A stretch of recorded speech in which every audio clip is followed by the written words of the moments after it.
It is better to grow grass. Having had the experience of starting 2 lawns from scratch, I know it is better to grow grass than it is to pull weeds.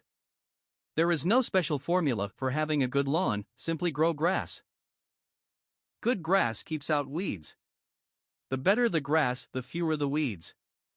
Many people spend a great deal of time pulling or spraying weeds in their lawn, when it would be more beneficial to spend their time growing good grass. When the grass is fed and cut properly, weeds will have a difficult time gaining entrance. This is of course true in the spiritual life of the believer as well. A believer who spends time growing will have fewer unwanted spiritual weeds to remove.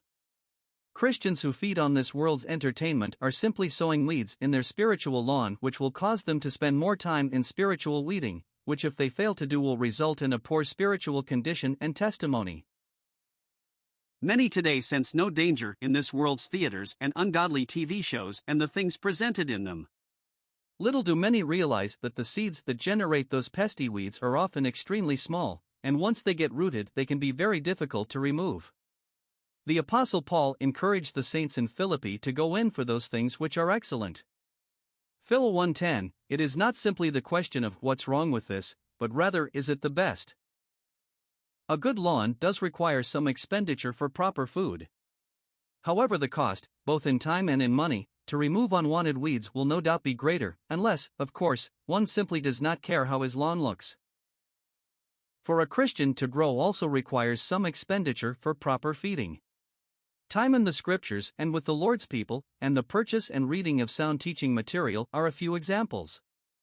Time and money spent in these areas will spare us the awful cost associated with a weed-infested life. Are we putting our effort into growing spiritually, or do we spend much of our time constantly removing unwanted weeds in our spiritual lives? Perhaps we have reached the point where we are satisfied with a weed-infested life.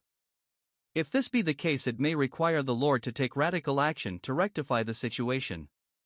This will be the mostly costly solution, but one which does not have to take place if we will begin to take the time to grow spiritually.